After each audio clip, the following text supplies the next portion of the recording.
para todos, sou a professora Darilane e hoje vamos estudar a história, ou melhor, vamos compreender o período imperial, o período da nossa monarquia. Então vamos lá?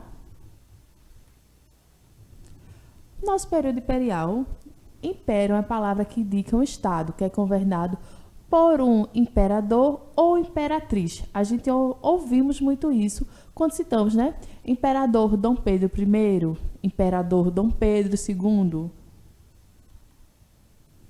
O período imperial foi uma fase da história brasileira iniciada em 1822, após a independência do Brasil, quando o Brasil tornou-se independente, e finalizada em 1889, quando houve a proclamação da República. Então, entre o ano de 1822 a 1889, nós fomos uma monarquia. Nós possuímos imperador e imperatriz.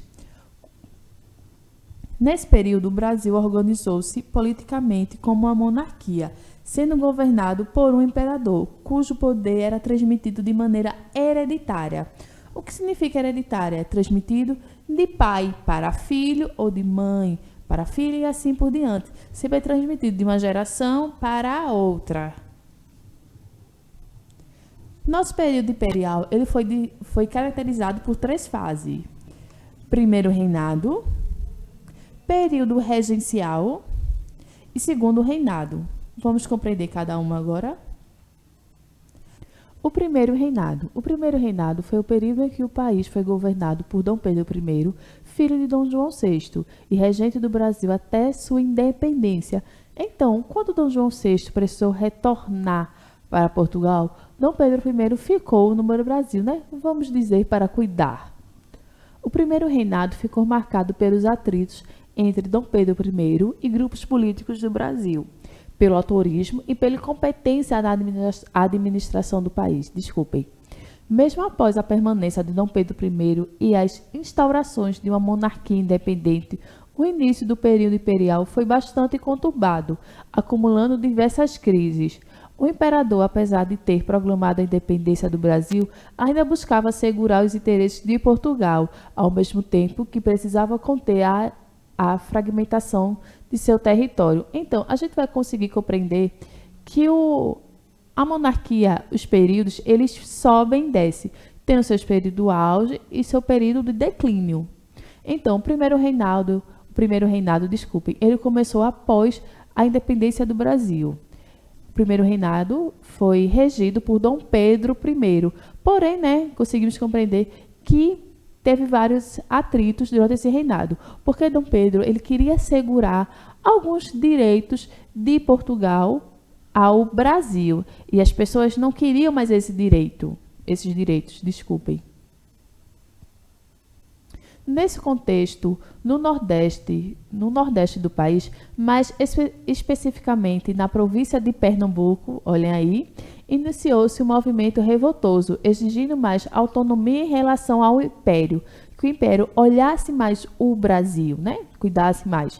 A revolta acabou espalhando-se por outras províncias da região, como Paraíba, Ceará e Rio Grande do Norte, formando a Confederação do Equador.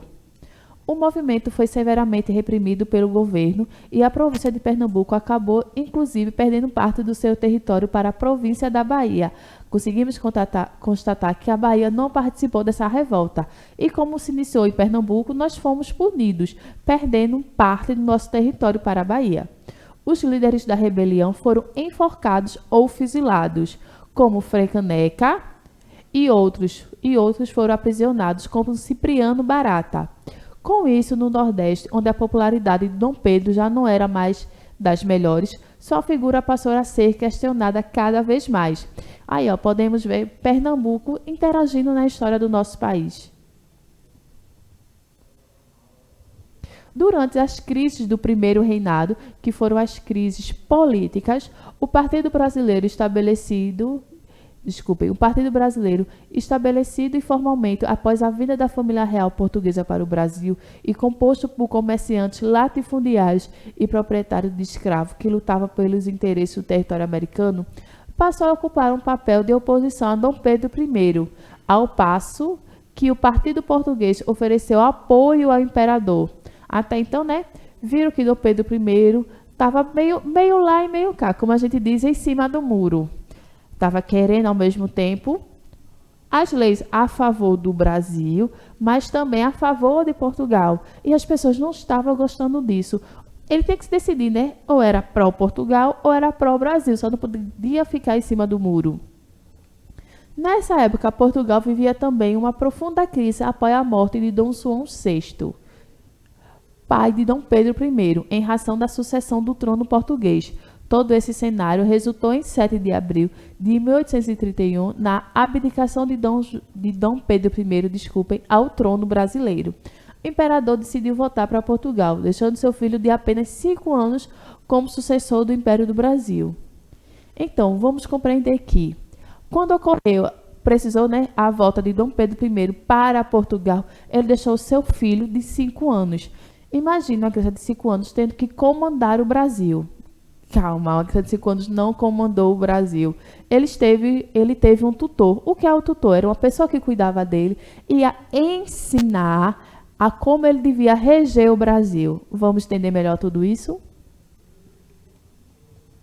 Daí foi o período regencial, que é o período que a gente tinha um imperador, porém não era ele que ainda regia o país.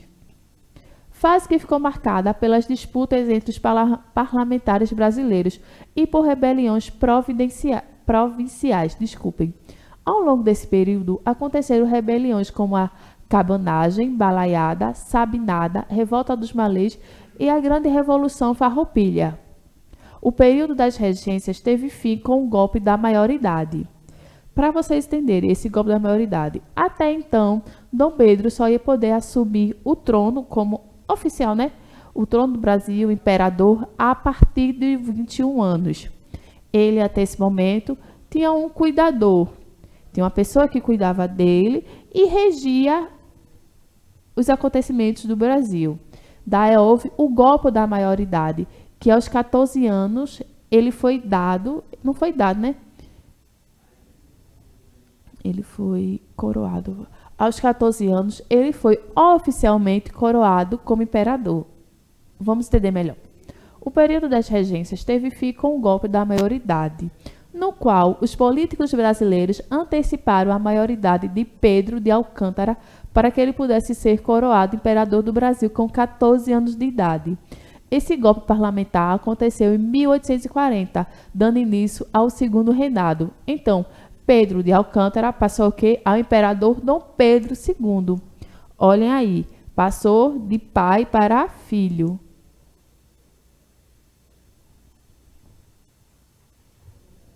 Trouxe para vocês a Revolução Farroupilha, ou Guerra dos Farrapos, desculpem. Foi entre os anos de 1835 e 1845. Uma revolução tomou conta do Rio Grande do Sul, então província de São Pedro do Rio Grande do Sul, promovida principalmente por fazendeiros e criadores de gado. A Guerra dos Farrapos, também conhecida como Revolução Farroupilha, tinha caráter republicano e lutou contra o domínio do governo imperial. Essa revolução principalmente ocorreu entre os atritos entre a população e os comandantes, né, os governantes, referente aos impostos. Naquela época, eram cobrados impostos altíssimos sobre a carne de charque, sobre as ervas matas e assim por diante. Então, as pessoas não estavam satisfeitas com o imposto que era pago referente a esses produtos. Então, começou a Guerra dos Farroupilhas ou a Guerra dos Farrapos. Eles queriam uma redução dos impostos pagos. Após o período regencial, com o golpe da maioridade, iniciamos o segundo reinado. O segundo reinado é o período em que Dom Pedro II foi imperador do Brasil.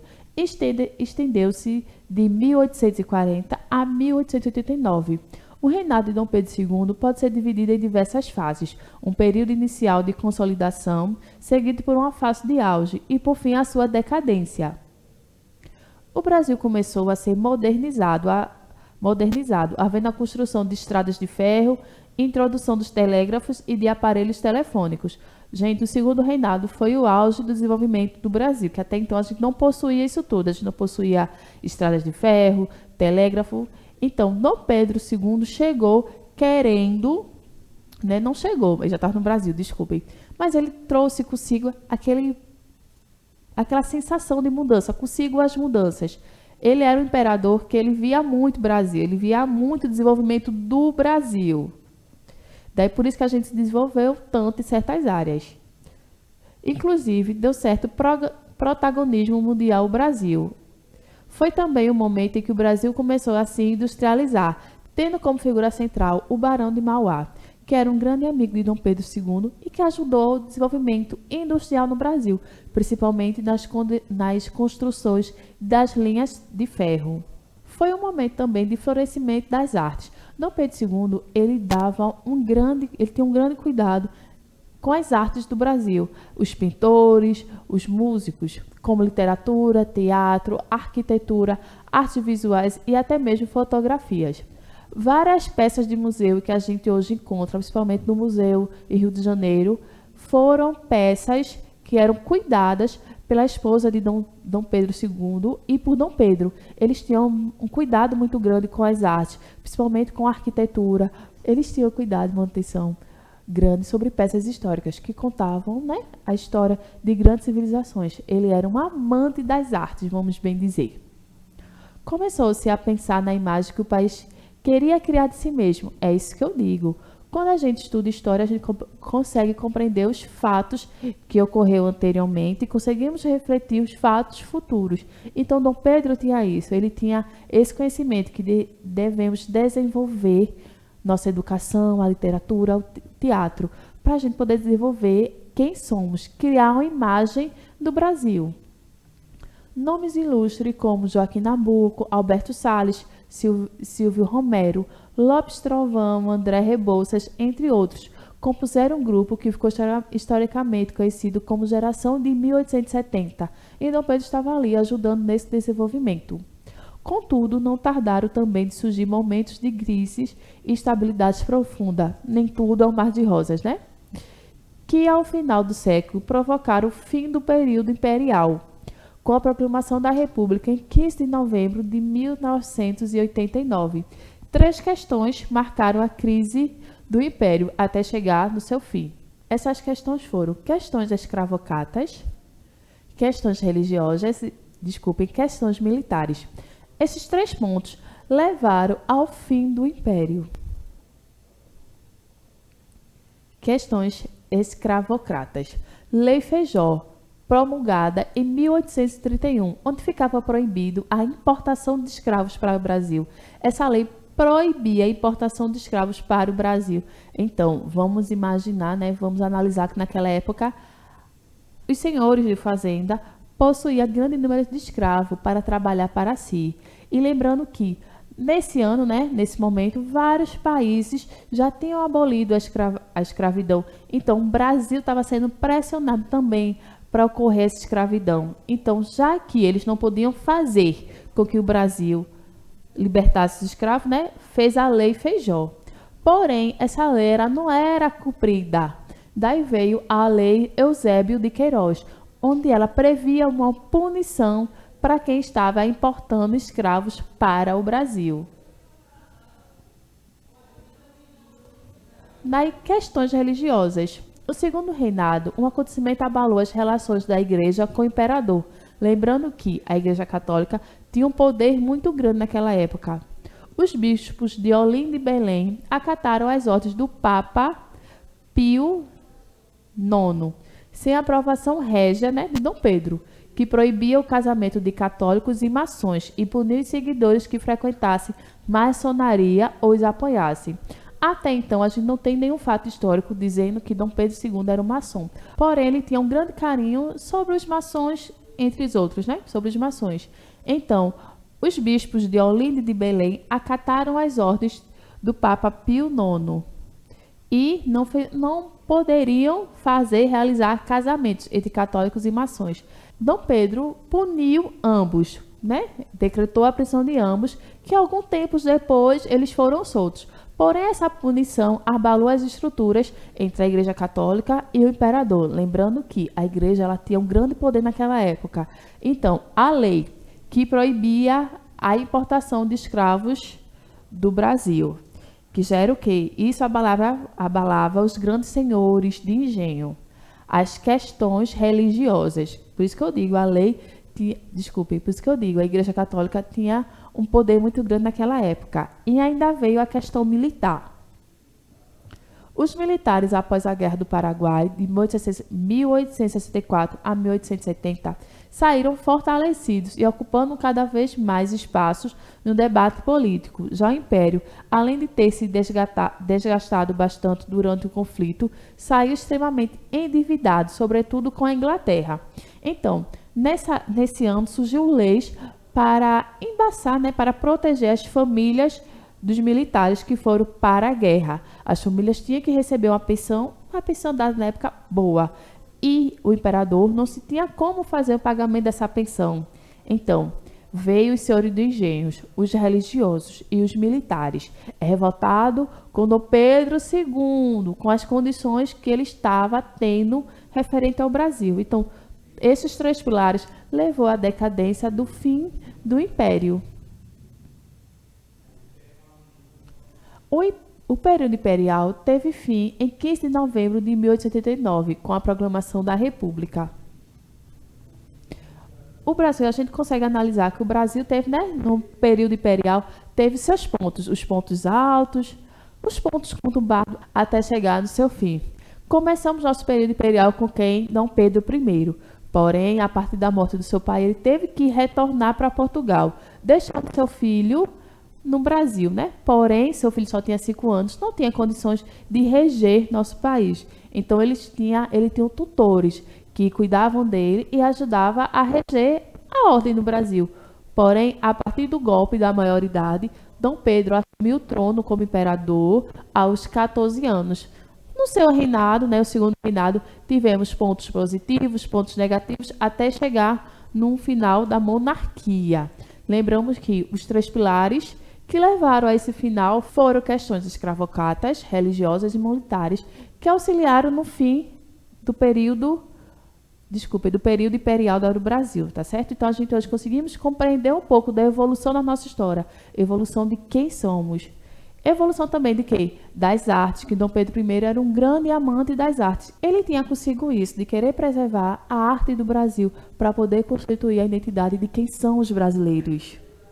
Esse, é aquele momento que eu vou agradecendo por vocês terem assistido a aula. Eu garanto a vocês que vocês podem pesquisar esse assunto, que vocês vão ver cada fato incrível. A gente consegue analisar que Pernambuco está sempre ali, lutando, está sempre ali, fazendo parte da história da construção do Brasil, construção de quem somos, construção da nossa identidade. Então, agradeço muito por vocês terem assistido. Vou me despedindo aqui de vocês. Tchau, tchau. Até a próxima.